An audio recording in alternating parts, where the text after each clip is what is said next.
Hey guys, this is Miriam at High Life Auto. I am out doing a virtual test drive on a 2006 Dodge Durango. Yes, 2006 Dodge Durango. If you've never been on my virtual test drives before, the way it works is I drive the vehicle on video and I tell you what I see, hear, think, smell, and feel to give you the best indication of being in the driver's seat without actually being in the driver's seat. I'm not a mechanic, and this is not meant to be a 182-point inspection.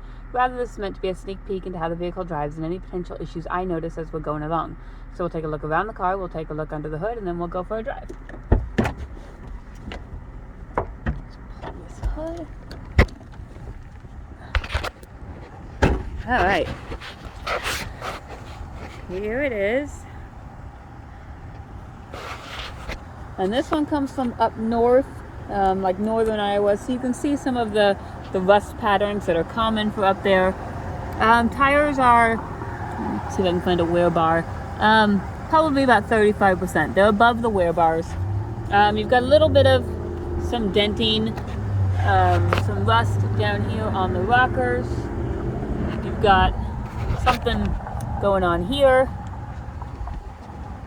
You've got some rust on the wheel wells. They did paint it silver, so it doesn't stand out as much, but it's still there. So it's just something that you've got to be aware of. Rear tires are about the same as the front. It's been cleaned, so it's in good condition inside. It is just a cloth. It does have the third row. I have it down right now. And then you'll see up when I get in the driver's seat, there's a little trim piece missing. That's what that piece is right there. And then we do have a DVD player. I have not tested it because I don't have a DVD, but if you would like to bring a DVD and test it, you're more than welcome to do that.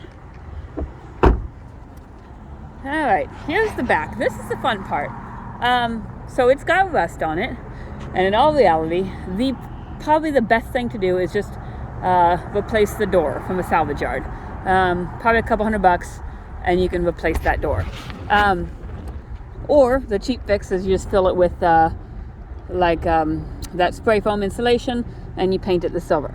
But because of whatever's going on with this door, I do not know where the door handle would be.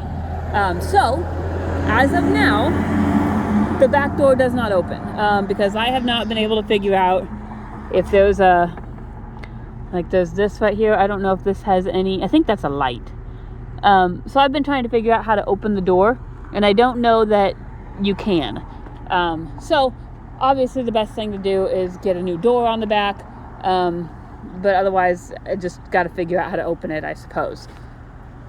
Over here you've got some rust on the wheel wells again, not as bad as the other side.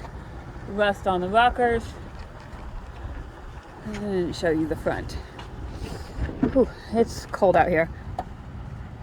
Here's the front. It's just cloth, but it's in pretty decent condition on the inside.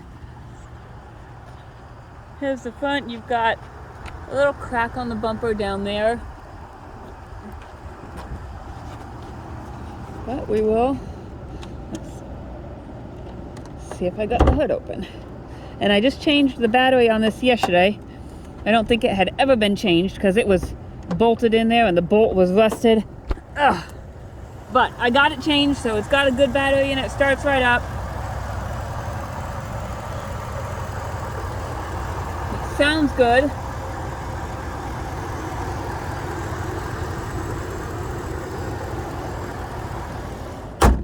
All right. Let's get inside it and see what we've got going on here. Whew. Oh, it's cold out there. Okay, so up here on the dash, we have 227,000 miles, check engine light, and a seatbelt light. Here's my magic check engine machine. Heated O2 sensor, heater control circuit, high bank 2 sensor 2. And then it's the same one. It's current and pending. So those are the only codes that are on there. And then my seatbelt light. Let's see. Let's turn the radio up and go to FM. So it feels like the button's a little squirrely. You gotta just treat it gently to get the volume up, I think. Sometimes when they get older, just the gears inside get worn. But if you treat it gently, so we're getting the volume up there. But the radio works. We have both front and rear controls. We also have heated seats. I'm going to turn those on and see what they do. I don't know if this is digital. What in the world? Okay, is that... You know, I'm going to be honest, I don't have any idea. There is heat blowing out. I'm just trying to figure out if there is supposed to be a little button there. I don't know. Right now there's heat blowing out, and it blows out really well. Let's see. That's the rear windshield wiper. You know, I'm going to be honest, I don't have a clue. So, right now it might be on heat. I'll have to double check,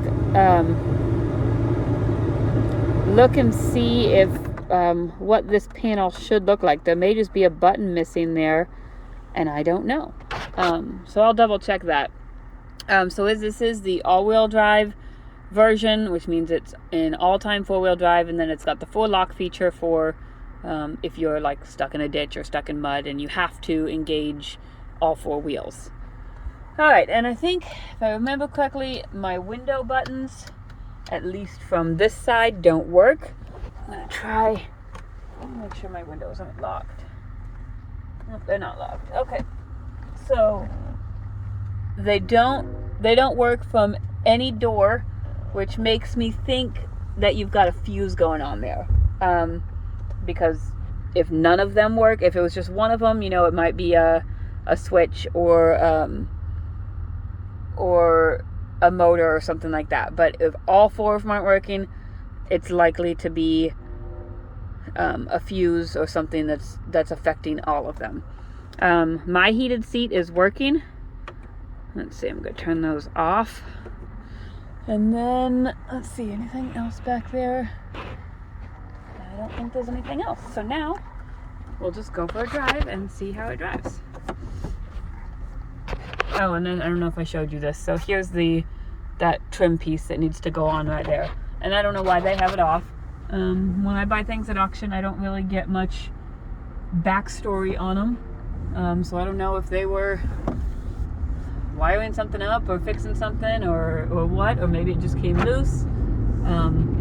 But it's back there and it just needs reattached. So we'll go take it for a drive. It's driving really well.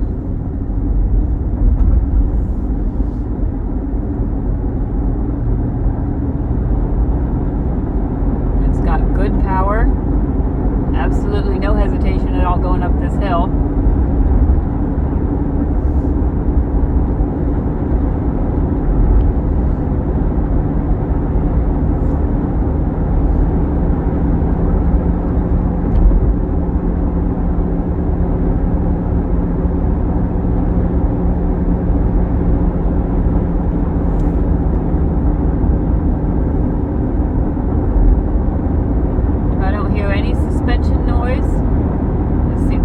There's no bouncing.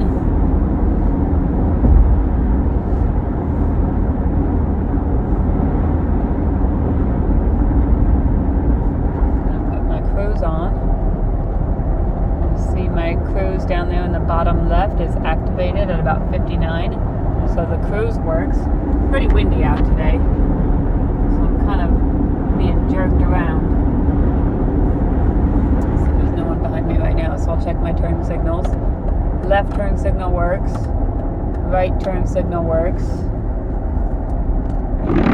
Windshield wipers work. And I'll wait to do my horn until a little bit later. Brakes are good and solid, no grinding or vibration.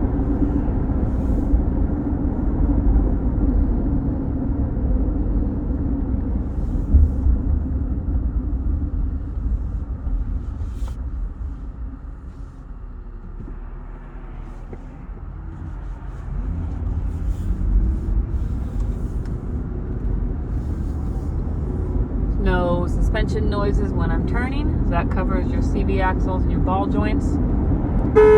Horn works. So I think most everything seems to work. It's a little bit rough on the outside. Nothing that can't be fixed. There's a couple little things that maybe need addressed on the inside. The window switches, or the fuse, or whatever that is. I might see if I can find out which fuse that is and check it out and see if that's an issue.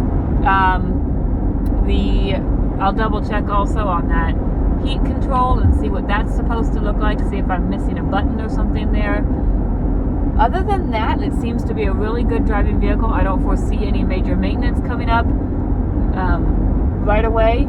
It's just really cosmetic stuff, and then minor switches and all of that. So if there's anything else that I missed, sometimes I miss stuff on my video test drives, feel free to email me, send me a message on Facebook, text me. My cell phone's 309-267-7200, and I'll try and get back to you with any answers. Thanks, guys.